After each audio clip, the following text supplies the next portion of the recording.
make sure to give my dad a 5-star review. Make sure to like and subscribe to his YouTube. Thank you for listening and enjoy the show. And Iran has shown, and I think the focus on the nuclear side alone is a bit distracting, because the main issue is Iran's use of its proxies to essentially keep many of the region's potentially most productive players on their heels. But Lebanon has been decimated. Iraq has been also with its Iranian proxies has been destabilized, and the Saudis, of course, have been and all of the other Gulf states are constantly on the on edge lest Iran retaliate, and so that there be a conflict and they become the targets. So a nuclear Iran basically just gives them an added layer of invincibility or protection to expand their undermining activities across the region. Hey, welcome back, Faithful Politics listeners and watchers. If you're watching our YouTube channel, we are so glad you are here. I am your political host, Will Wright, and I'm joined by your faithful host, Pastor Josh Bertram. What's going on, Josh? Doing all right. Thanks, Will. Yeah, and hey, today we are joined by a returning guest, I guess is what I wanted to say. Ethan Chorin. Wait, dang it. Did I get that right? Chorin? Okay, good. So Ethan Chorin's here with us. He's a former U.S. diplomat, Middle East expert whose work expands diplomacy, policy advising, and on-the-ground analysis across some of the region's most complex crises. He's also the author of Benghazi, which is when we brought him on initially, and writes the newsletter The Middle East Told Slant, where he writes about underreported Middle East politics and conflicts. And we are so happy to have him back on the show, Ethan. Welcome. Thanks so much, Will and Josh. Well, we wanted to have you back on to tap into some of your experience, because you have a lot of experience in the Middle East. But before we dig into that, and before we dive into some of the headlines, can you just share us a bit about your background, particularly your time, in the Middle East regions, just to kind of give our audience a sense of your expertise and kind of where you're coming from? Sure. And again, thank you for having me on the show. I have spent about 30, maybe 25 years in the region as a diplomat. I've worked for port companies and an oil company briefly, and have had my own strategy consulting firm for about 10 years. I've lived in Libya for several years. I was posted there with the State Department in up and down the Red Sea and the Gulf, and I did some work on Iran at the State Department. I actually spent a year teaching me Farsi in an immersion course, I've seen the region from a number of different perspectives, I think. Yeah. So just to kind of set the stage, if people are only following the headlines, can you give us, the 30,000 foot view of, if we could rewind the clock? We're here to talk to you about the U.S. strike on the Iranian nuclear facilities, but what got us up to this point? And you can go back as far as you feel is necessary. Sure. As most people know, I think the Iranian regime has been working towards a nuclear capacity for several decades, and there was a famous attempt to sort of put a hold on that process with the 2015 JCPOA, or Joint Comprehensive Plan of Action, which was essentially a means of trying to freeze Iran's program within certain parameters for a period of 10 to 15 years, in the hopes that, one, to keep a buffer of about a year between their capacity of breakout capacity, essentially their ability to sort of use the technology and enriched uranium to sprint towards an actual functional weapon. Anyway, that was I think that was a big moment. Of course, the Trump administration withdrew from the JCPOA agreement in 2018, which threw that process a bit into flux, and Iran proceeded beyond the bounds that were established by the agreement and was essentially non-compliant. And then there were a number of other events that came into play. One was the 2020 Abraham Accords, which were signed between the UAE and Israel, and then later 3 other Arab states, which introduced inverted the sort of conventional thinking about Middle East peace. Where the basic premise was closer collaboration on economics and also security issues would produce an environment in Israel in which was more amenable to peace, broadly speaking, and specifically. Part of the problem there was that the Palestinians weren't directly consulted in that process and felt it was a betrayal. And this was sort of the Abraham Accords were kind of a fuse or maybe a window in which a spoiler. And notably, Iran would try to intervene to disrupt that process because it stood to lose quite a bit from this, from a unified Arab-Israeli front against it. And the next step was going to be an Israeli-Saudi rapprochement, and essentially the attack by Hamas on Israel on October 7th. Was essentially the manifestation of effectively a joint program between the Iranians and Hamas, one of its proxies, to disrupt to essentially foil the Abraham Accords, and put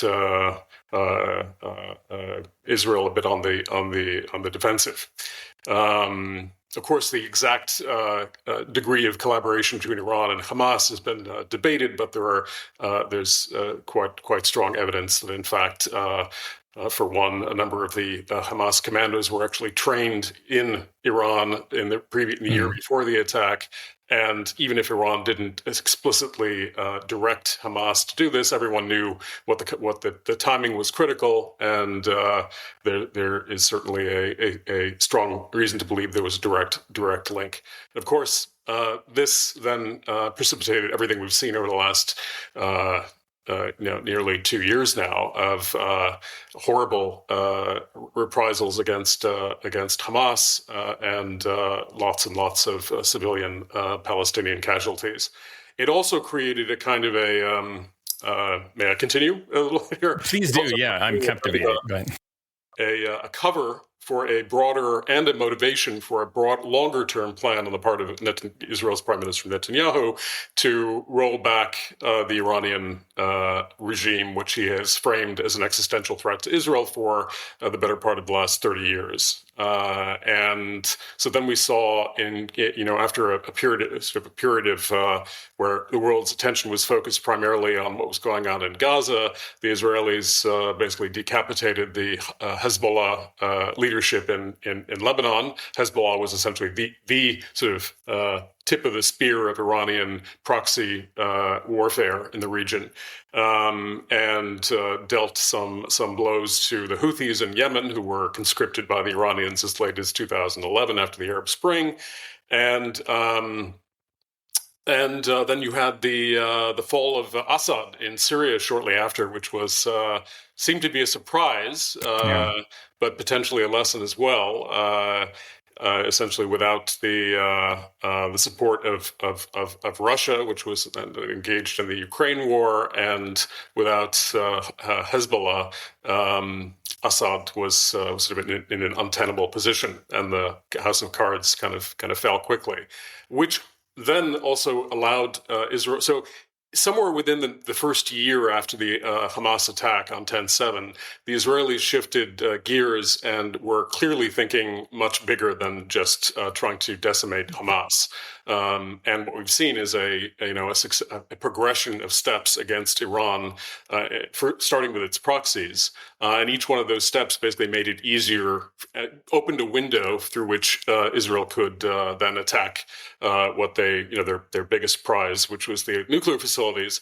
And it wasn't just the nuclear facilities; it was also, I think this has been underplayed, but the Iran's ballistic missile capabilities, which had advanced apparently quite rapidly over the last few years, and to the point where the effectiveness of the Iron Dome, the protective missile defenses of Israel, were in question. So Israel had a number of reasons to act now, and basically, this is the product of a long period, way predating the Hamas attack, of preparations for this outcome. And of course, as the Gaza debacle has deepened in terms of the civilian casualties, etc., Netanyahu's grasp on power was increasingly dependent upon a bigger win, and the sort of biggest win politically, domestically, that I think he could aim for was neutralizing the Iranian threat.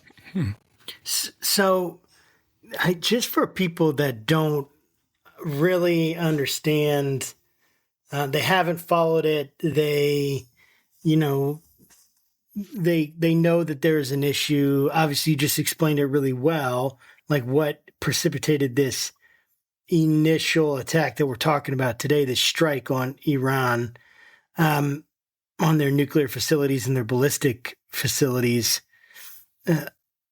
What is the danger? And even it might sound like a simple question, but what's the danger about Iran having a nuclear weapon? Like, why have we been so adamant about making sure they don't have one when some of our other, maybe we consider enemies, do have them?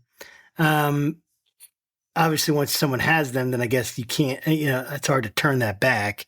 But it's like, if they don't, the embodied knowledge and capabilities the Iranians have now means that it's, you're never going to completely eliminate. Right. Right. So what is the big deal? Like, why is this such a national security threat to Israel and then the USA for people that don't really understand it?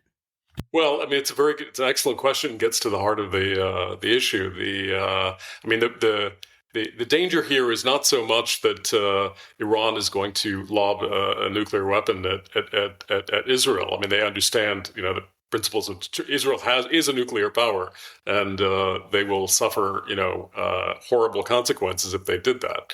The thing about being a nuclear power in this region is it gives them, just as we're seeing with Russia now, there's a the principal barrier to effective resistance is the idea that Russia may come in and use nukes.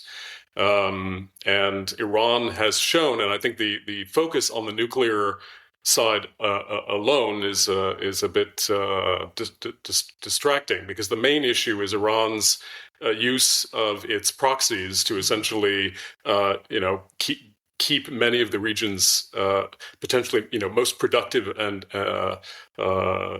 players on their heels.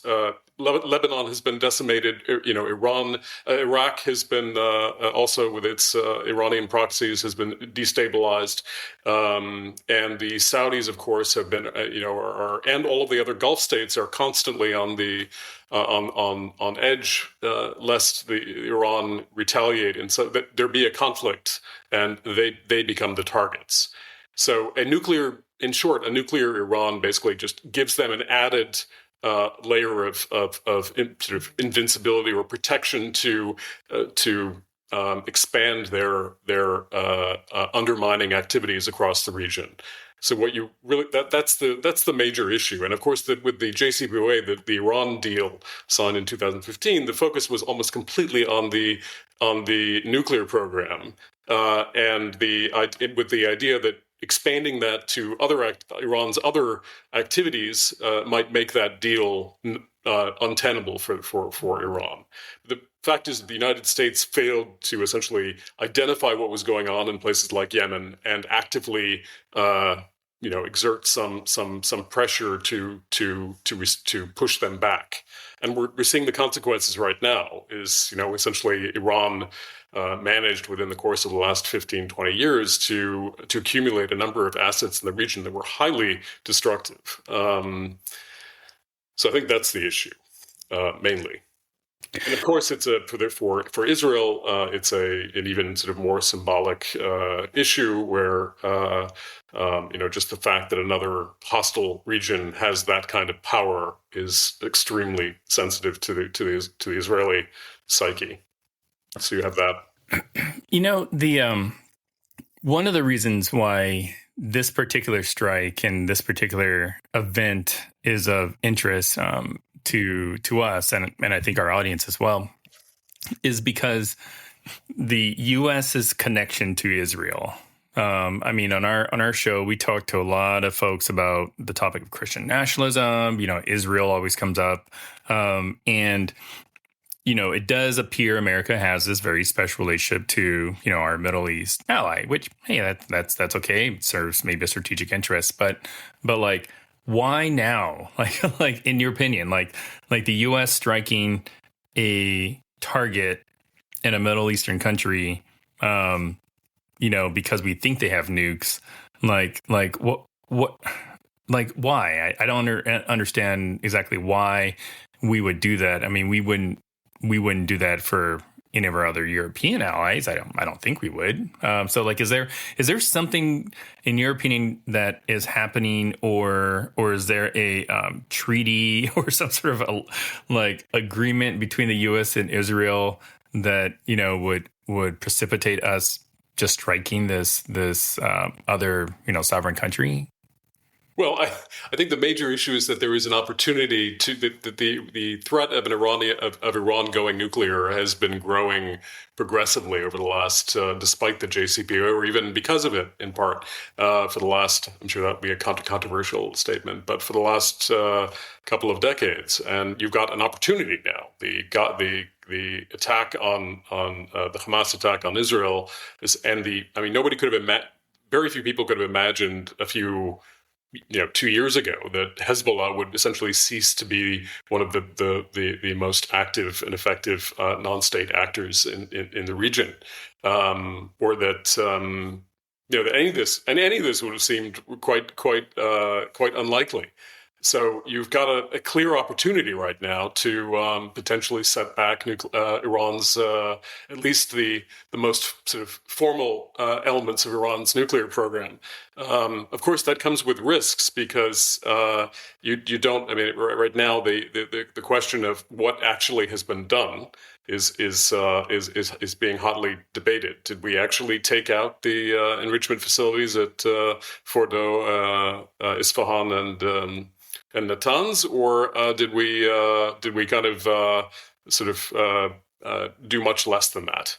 I think it, but in some ways that also is not the major issue. I think we've also sent and I don't want to sound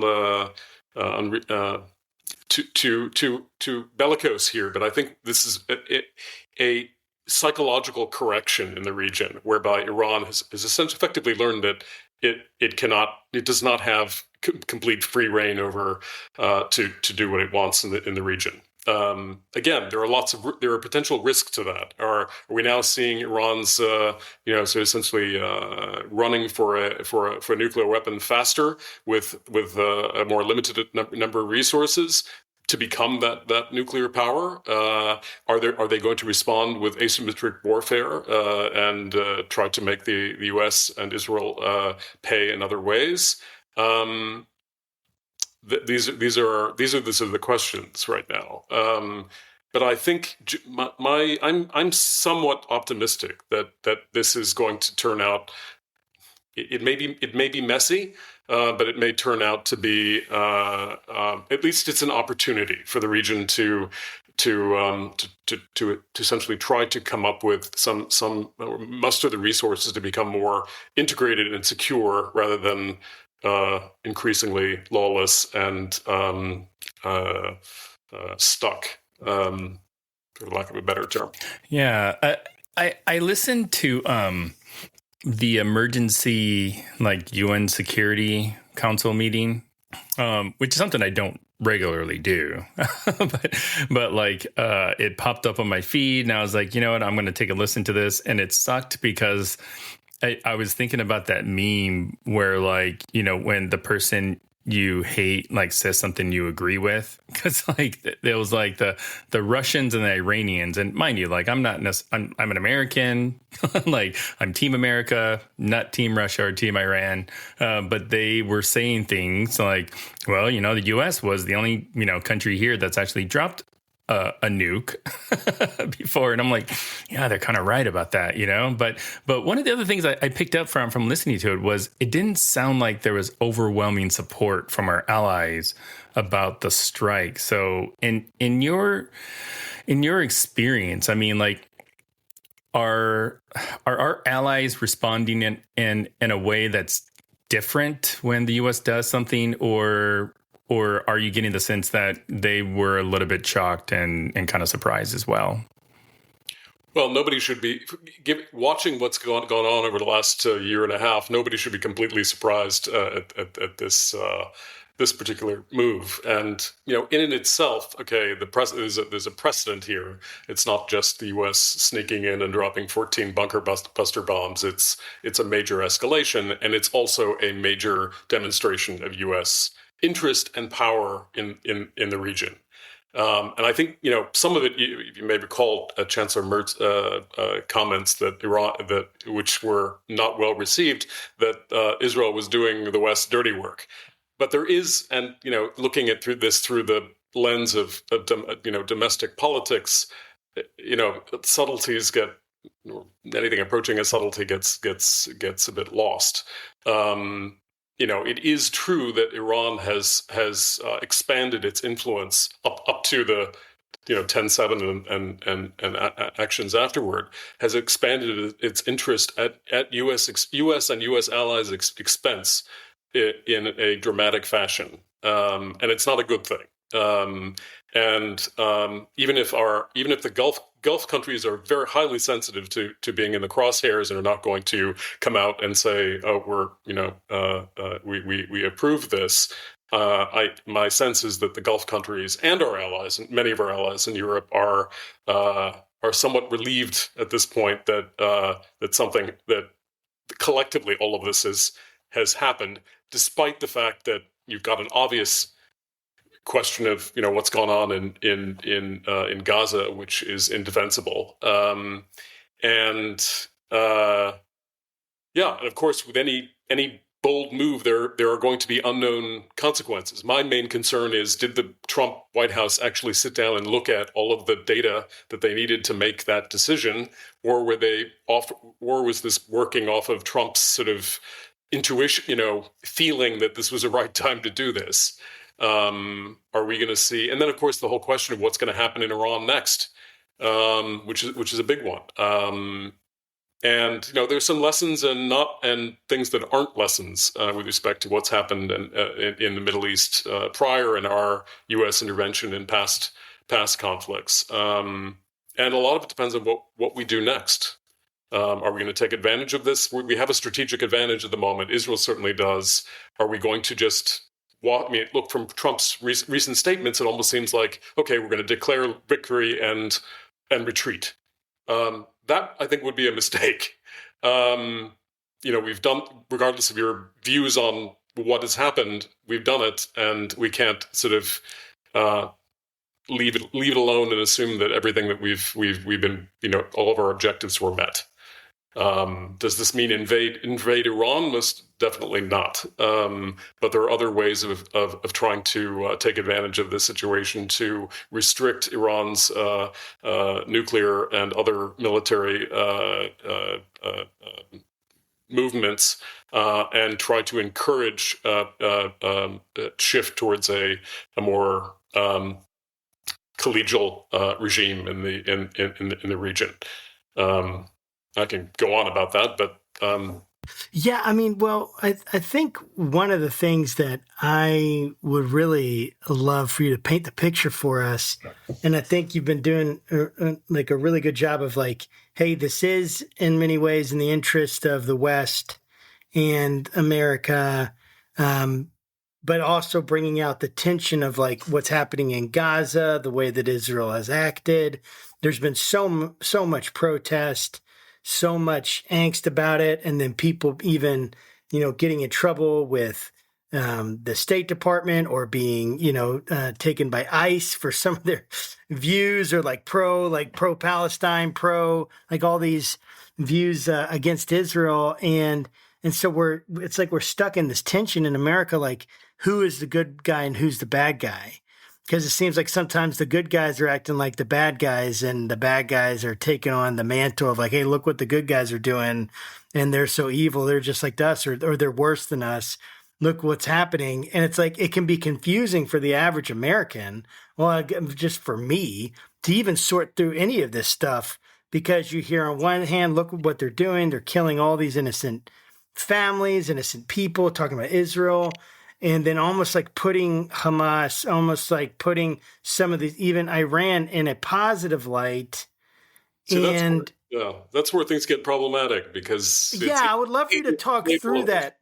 Paint a picture like what is and I'm not talking about just to be clear, I'm not referring to, I separate, obviously, and I think everyone should separate a government from its people. Obviously, there's a connection there. Obviously, there is a deep connection. But a government making its decisions and all that isn't the same thing as the people. And so, but with that in mind, that caveat in mind, what's the deal with Iran? Why are they so like? Are they an evil regime? And I know that's an extreme word, but are they as bad as people say? Or as been kind of the narrative that's been told. And then how do we deal with this stuff that's coming in from Gaza? I just would love to hear your thoughts on it, on that. Do you understand the question? I know I kind of was. Yeah. There is no, I'm not sure how productive it is to characterize regimes as evil. We've seen that makes sense. Did us in Iraq and the axis of evil, etc. Of course, Iran was part of it. The question really is one of interests and security and values. But most directly interests. Again, as I was trying to sort of convey, I think that the what we don't see so well put is the net negative impact of Iran on regional stability, and then of course with Israel, of course the whole question of what to do about Iran is, as you mentioned, vastly complicated by the fact that it's linked, and not obviously so, to the general readership or audience, to the Palestinian conflict. It just looks like, okay, Israel is doing all of these absolutely horrible things, which they are, and Iran is doing all of these, theoretically horrible things, but we can't really quite quantify it because it's really complicated. And how are these things connected? And the instinct is to sort of, go with the we're completely opposed to violence of any sort against anyone, and the Iranian regime becomes synonymous with the opposition to genocide in Palestine. And those are just heuristics that are easily manipulated by the powers that be for their own purposes. So I don't know. I mean, I think unfortunately, the government's main activities these days, and our government, is not trying to clarify things; it's trying to confuse things. So the more you get into it, the more complicated it becomes, and less. Nothing is black and white. Sure, and that makes sense. And I guess what I'm wondering, so why should the average American person be concerned? Say they're just like, hey, Iran, we're not even going to care. Iran, we're not going to care what you do. Right? Just go ahead, do it. America leaves you alone. We're doing our own thing. why should the normal American, me, Will, you, why should we be concerned if Iran is allowed to just do what they want in the region, so to speak? Well, if you look at all of our military engagements and their political and economic repercussions on the United States, the Middle East, well, like it or not, constantly intervenes in American. It's a wagging the dog scenario. If we could actually divorce ourselves from the region completely, which I think is impossible for some of the reasons we've already discussed, okay, we could leave Iran alone, but we can't. There are constituencies within this country on multiple sides that are constantly engaged and in putting pressure on the government, and it's a useful political tool as well. So I think anything that happens just look at the consequences of it. You look at what Al-Qaeda managed to do by attacking us on 9/11. Essentially, there's this meme that I keep referring to, which shows a bunch of Al-Qaeda operatives lounging on a couch watching the news, and the caption is Al-Qaeda. Bin Laden comes up with new plan. Sit back and watch America collapse or destroy it. Nice. So, these things have huge consequences, and 9/11 reverberated within the American public and allowed us to do things that otherwise we would not one would hope we would not have done. So I think, the middle. It even from our looking historically, it's interesting that some of America's first sort of major diplomatic military interventions abroad were in the Middle East. The Barbary Wars in Libya, that was essentially our first formal military engagement abroad, and some of the same themes echo across our history. And it's partly because of the religious aspect, the fact that the Middle East is the place where our all of the three main monotheistic religions were born. We're sort of wired to be connected to the region. Yeah. I want to kind of talk about that. Does that sort of? Oh, yeah. Yeah. That's good. I appreciate it. I wanted to actually ask you about like religion and all kinds of other stuff because, kind of to Josh's point, all this happens. It's really easy for us to forget that there are people that live in Iran. So could you maybe just give us a little insight of like who lives in Iran? Like, what are the people like? What's the culture?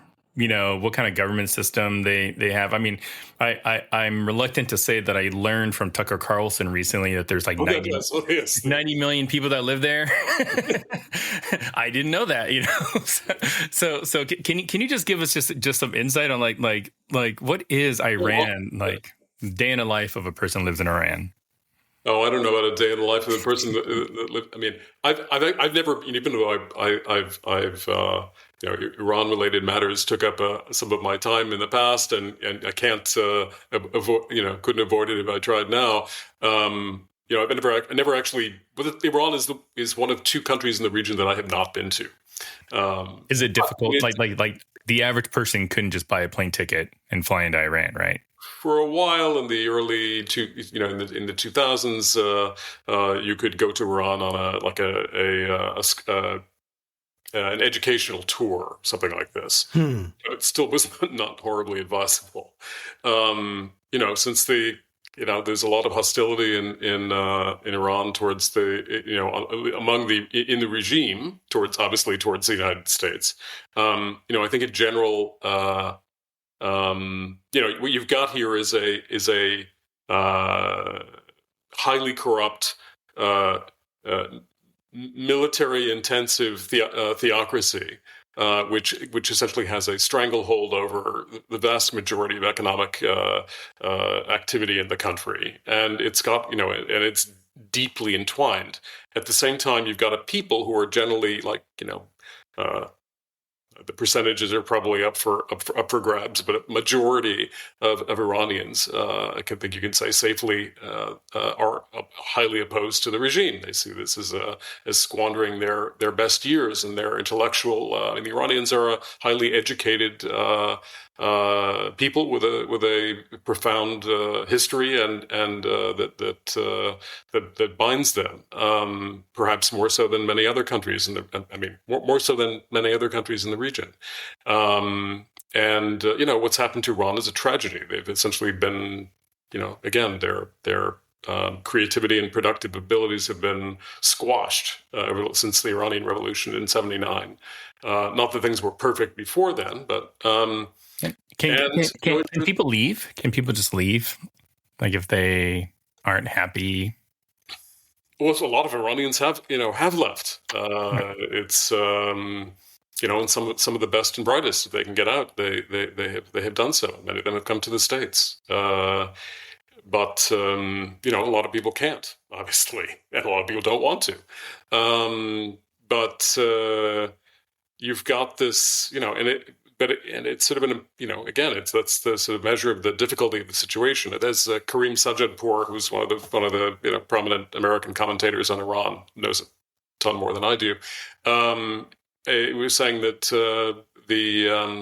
you could look at this as it's a regime or it's a country in which 20% the sort of regime diehards have a martyrdom complex, and 80% don't, which is essentially the fundamental problem here. Is that how do you get rid of a regime that is so and the regime has learned from each potential uprising, like the 2009 Green Revolution, where the U.S. sort of stood back as Iranians tried to do this themselves, which is one of the things that they've insisted on.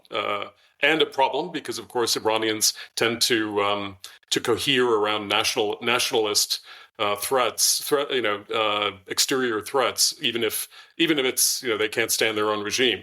So how do you deal with that as well? But wait, real fast, because like you said something that I don't think a lot of people have really thought about, is like the impact of turning something that normally we could have capitalized on, sort of this population angst against the leadership, and now there's this external threat and the potential of getting these folks to become more cohesive. So can you talk just a little bit about that and maybe like where you've seen that happen in the country before?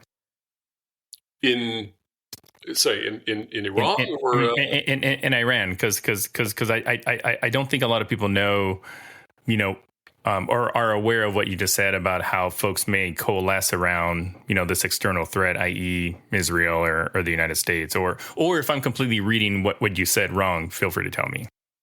No, I think this is. With every major, I think the Green Revolution is probably a very good example where the Iranians in 2009 tried to essentially take advantage of a sort of a liberal opening to, or rather this fluctuation between the trappings of liberalism and something much more conservative, as Ahmadinejad exemplified, to essentially solve their own problem. And they, of course, the revolution failed. But every time an external threat comes, it and the Iran-Iraq War is another great example. But every time the country itself is threatened, national pride comes into it. Nobody in Iran wants to see an invading force. I think it's sort of a historical theme. Least of which Israel or the United States. At the same time, so let us do it. The message is continually, let us do this ourselves. And one of the really interesting questions is, how might that happen? And Libya is an interesting example. I mean, that's an area, and I know much better. The typical, the fall of the Libyan regime really saw its roots in the 2003 deal between the U.S. and Libya, whereby Libya would give up its nuclear weapons, as it, I should say, with big parentheses, such as they were. Libya and Iran are very different at these 2 points in times in terms of their capacities. Libya basically had a kind of a starter kit with a long fold-out, instructions, and were, way up at the top. Iran has a, highly sophisticated scientific cadre that are and a very advanced program. But the retroactively, the lesson drawn from Libya, or at least the one that was broadcast to the world, was that Iran looks at Libya and says, okay, well, Libya gave up its nukes, and then fast forward, Gaddafi was killed. The situation is much more, by the United States intervention. So we're not going to give up our nuclear weapons, which, in general might be a good, actually reasonable strategy. But the real problem in Libya was the fact that the deal itself opened up the atmosphere for a lot of other things to come into this highly sort of enclosed cocoon-like structure, and people started to see what was going on, outside in the real world, and how much had been taken away from them.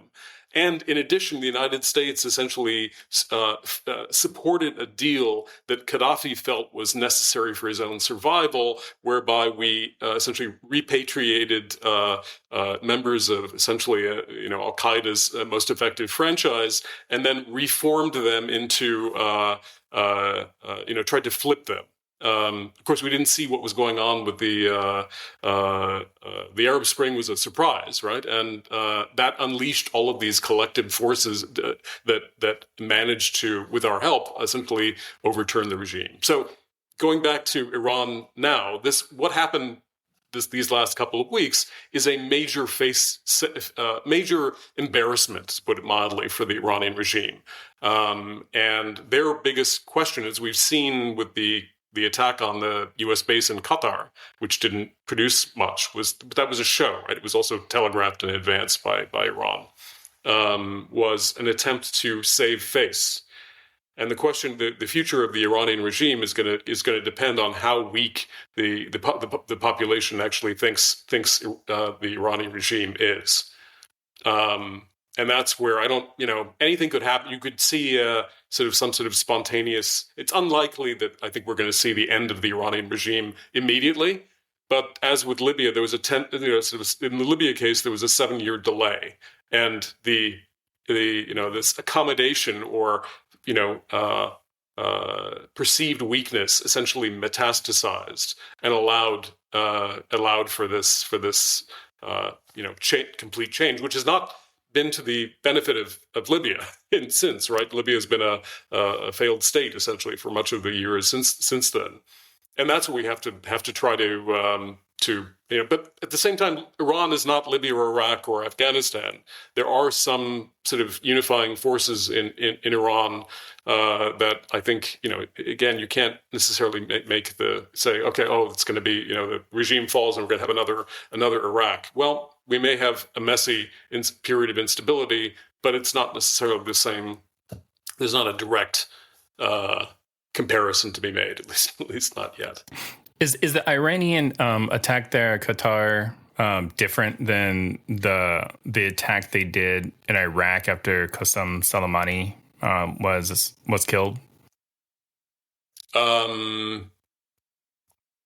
So the Iranians, essentially have tried to use that was an example of Iran using its Shia militias in another country to essentially harass or attack the United States as a means of retribution. In this case, Qatar was, it really was for domestic. Well, I guess there are similarities, but the Qatar feint, if you want to call it that, sending missiles to against this U.S. base in Qatar was an attempt to show the Iranian people, look, we're launching missiles against the. Most of the Iranians didn't see the commentary that came after it. Like, we didn't hit anything.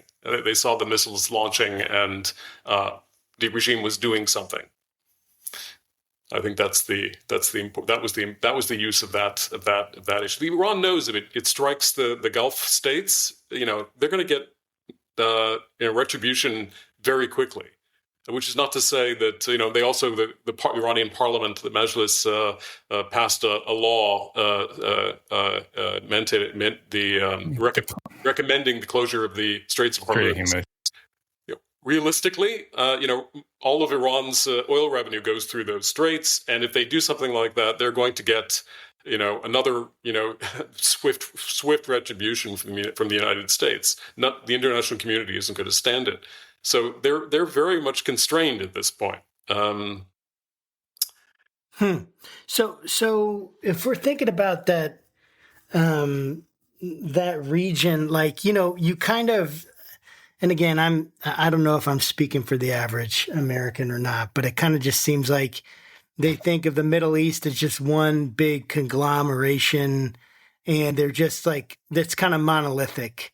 Right, except for Israel, because it's Jewish, and then Islam, and there's the conflict there, and they just think, okay, well, there's this monolithic, Middle East, except for Israel, and that's not the case. But kind of help us understand, what is it like geopolitically in Iran? Because you've mentioned a couple times the Gulf states wouldn't do this. A retribution would be swift. What's going on there with the Gulf states that are they friends of Iran? Are they kind of uncomfortable, odd bedfellows? Or are they really just frenemies or enemies, but they're kind of working together because they have to right now? What's going on, do you think? Well, first and foremost, the Gulf is an enclosed region where everybody is smashed together, right? And Iran is right across the water there, and very close in the case of the distance between Dubai and Iran is 70 miles, something like this. They're very close, and historically have been very, very connected by trade and also very competitive. And the Gulf, the Arab Sunni Gulf states, of course, that there is the religious dimension. You've got, since, again, things were very different under the Shah, for example, but with the rise of sort of extremist Shiism, which you might call the regime in Iran, the sort of primeval Islamic rift, Shia-Sunni rift, is manifested in that, across the water, essentially. And to gain, the Iranians feel that they are the heirs to, and they are, in some degree, the heirs to a great civilization, and deserve to be the main arbiters of what happens in the region. And the Arab states obviously believe very very differently, and have their own ambitions. This is complicated geostrategic game in which all of the Gulf states are concerned about either protecting themselves from being eaten up, the classic reference point is Saddam Hussein invading Kuwait.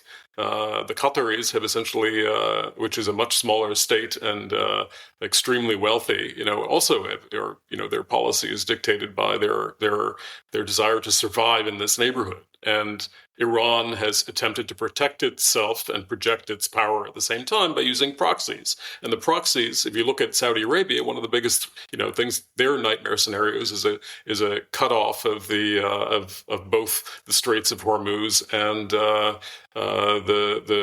Bab el-Mandeb,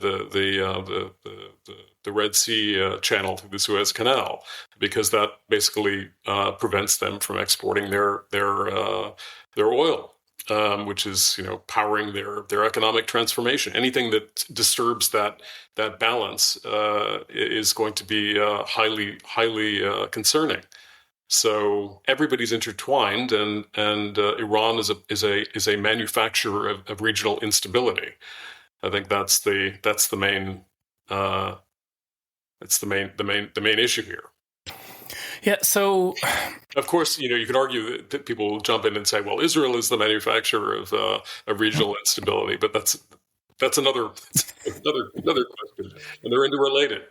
yeah, so this is a midterm year, and what's funny or not funny is I have a friend who was in special forces, and I remember asking him once about like his missions, and I was like, what percentage of the missions you go on do you think are motivated by politics? And he was like 100%.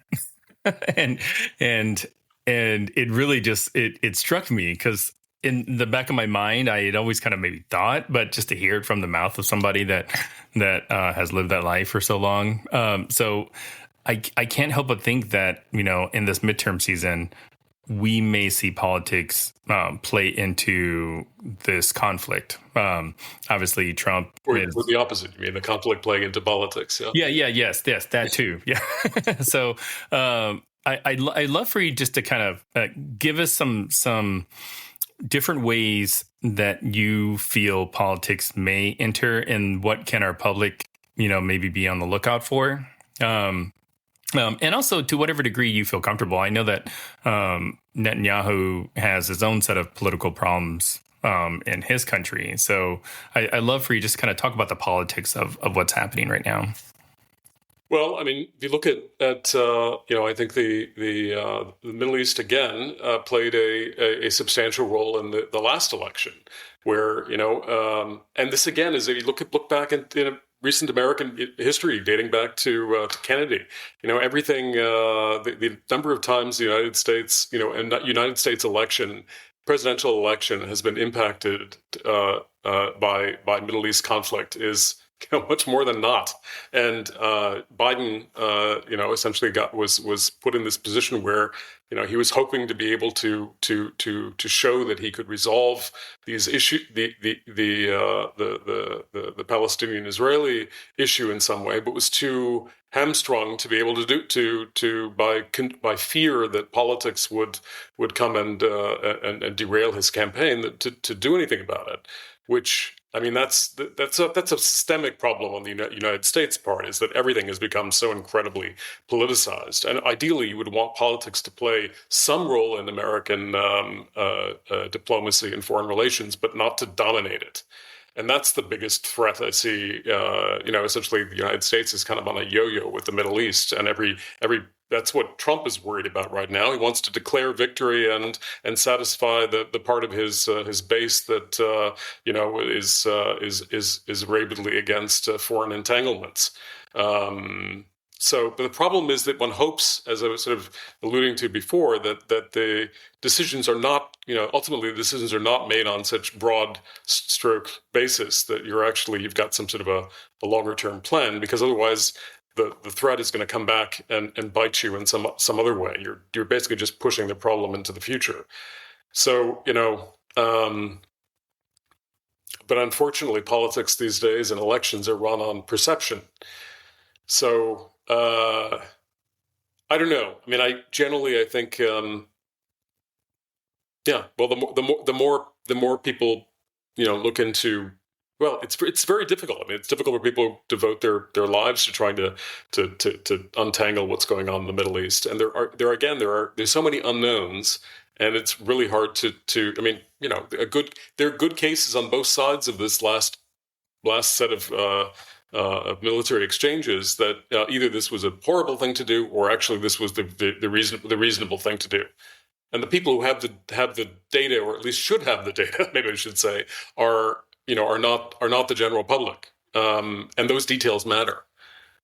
But again, I mean, my big sort of theme. I mean, the Benghazi book that you kindly mentioned was essentially looking at the Benghazi fiasco, political fiasco, as an example of how foreign wars compound domestic political inefficiencies and problems, and essentially just weaken the United States and compromise our foreign policy. So I don't know. It probably also adds to misinformation because I'd imagine most people probably don't follow world politics until they start hearing their politicians talk about it. And then they have to take their side because it's like, who wants to do the research to figure out if they're... But they shouldn't, we should have a system where, ideally, the president we have a robust democracy, and the president is given, has a team of professional analysts who and departments that work together well and offer as objective as possible assessments. And now, of course, you're seeing this right now. You've got the agencies are competing against one another with regards to whether the strike on Fordo, for example, was a success or not, or how what exactly was damaged. And the politics is visible, and that is the biggest. I think one of the biggest threats to this country is the dilution and politicization of those bodies that are supposed to keep us safe and allow Americans to get on with their lives without having to become experts on the Iranian nuclear question, right? Yes. And everybody's just parroting whatever their political idol is saying, that mindlessly. But it's not to say that after doing a lot of research they're going to come to a different conclusion. That's the frustrating part, isn't it? It's like, it just feels like there's this endless pit of information that you can go into, and it's just going to lead you down more information. And then you might even be more confused at the end than you were at the beginning in terms of like, well, certainly you probably will. I don't even know if I even, like, this has really even helped me to determine what's right and what's wrong and any of that stuff. It feels very frustrating. And I totally hear what you're saying. It's one of the most concerning things that we're facing right now, just because of the absolute deluge of information that anyone will receive at any point, and having any kind of method and good and executable and scalable method for a lot of people to be able to go and find the information and make a good decision about it. It just feels like it's more possible than ever, but then also at the same time, somehow less possible. It's very strange. And I think a lot of that has to do with the human psyche. And, the media. Well, absolutely. The media. You're absolutely right. And if you were to think about, I know we don't like making necessarily projections all the time, but give us two scenarios. What happens from here, do you think, with Iran? And this is kind of the last big question, but where do you think this is going, essentially? And maybe you can, in two scenarios, just gives you some freedom to say, hey, maybe this could happen. Maybe this could happen. What do you think? Well, I guess I'm sort of hoping that all of this on a higher level will indicate a more robust American interest in the middle. I think this is maybe a little bit delusional, or I don't think this is necessarily going to happen. But again, there are all of these voices for the America to keep out of the region and hold its peace. But I think that the stability of the region is necessitates an active and informed American presence. And I think that directly relates to how China and Russia react to us. This isn't just about the Middle East. It's how do our principal adversaries view us? Are we absent, or are we actually out there staking some of our, an interest? This definitely plays into what ultimately may happen in Ukraine, for example. And again, relations with, the power dynamic in the Red Sea and Africa with respect to China. So it's not just about the Middle East. But in terms of what happens in Iran, I think there's a continuum of possibilities. But I would hope that ultimately the ideal scenario would be that that maybe domestic economic interests within the regime see that their interests being attacked, as in they've all gotten extraordinarily wealthy, and they don't want to see their assets taken away from them, and they basically effect some kind of an internal coup, as opposed to the military, much more hardline military forces doing the same thing. And that ultimately, that Iran can essentially help right itself. I mean, it's very difficult, but I don't know. I tend to think that 10 years from now, whatever happens in Iran is going to be very different from what we're seeing today. I think we're seeing the end of this regime. The question is what is going to replace it. That is the major question, isn't it? And again, the more involved that I think that there is an opportunity for diplomacy here, and we and the with Israel's help there have created a situation where the regime is on its heels, and its capabilities greatly reduced. The question is, can we offer a deal that essentially keeps them, keeps the peace, but also gives the Iranian people an opportunity to essentially make their voices heard. And of course, one of the big dangers right now is that the regime is going to engage in a massive crackdown, and which they have the power to do, and that's going to be the immediate source of pain there. But again, these, if you look at other examples in the region,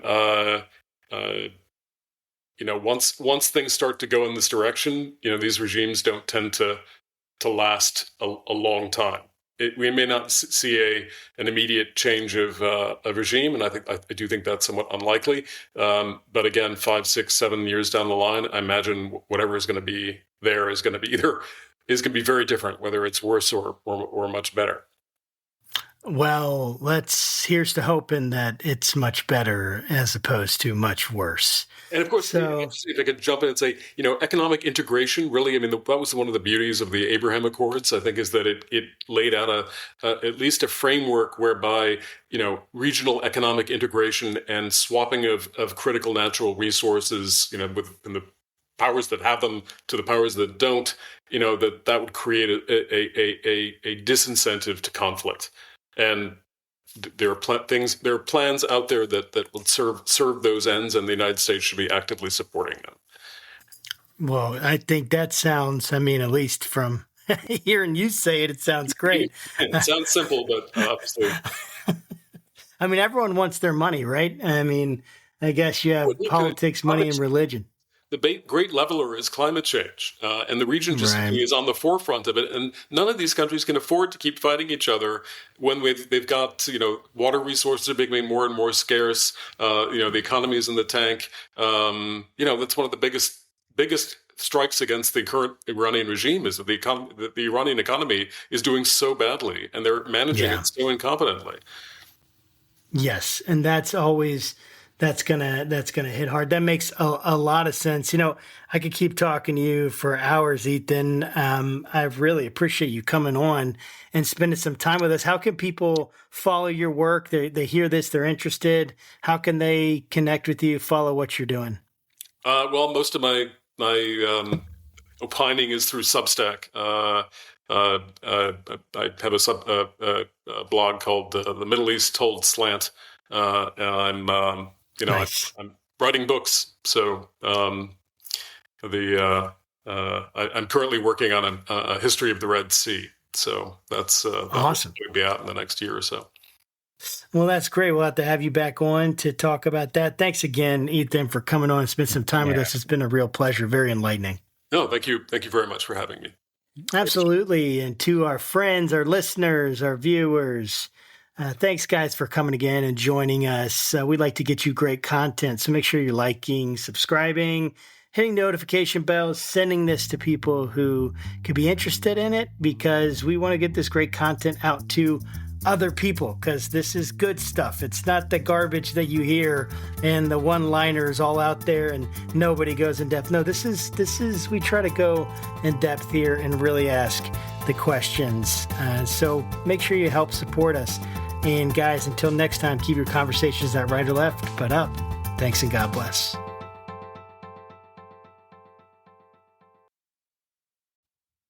Hey there, Josh Bertram here, faithful host of the Faithful Politics Podcast. I want to let you know about a compelling new spinoff, the Faith Roundtable, where I'll be interviewing top faith leaders, theologians, and scholars to unpack the pressing issues that are shaping the church in America today. We'll dive into topics like faith in public life, social justice, and how we can engage our communities more effectively. Make sure you don't miss any of our enlightening conversations by subscribing to it on our YouTube channel. Join me at the Faith Roundtable, where deep discussion meets thoughtful insight.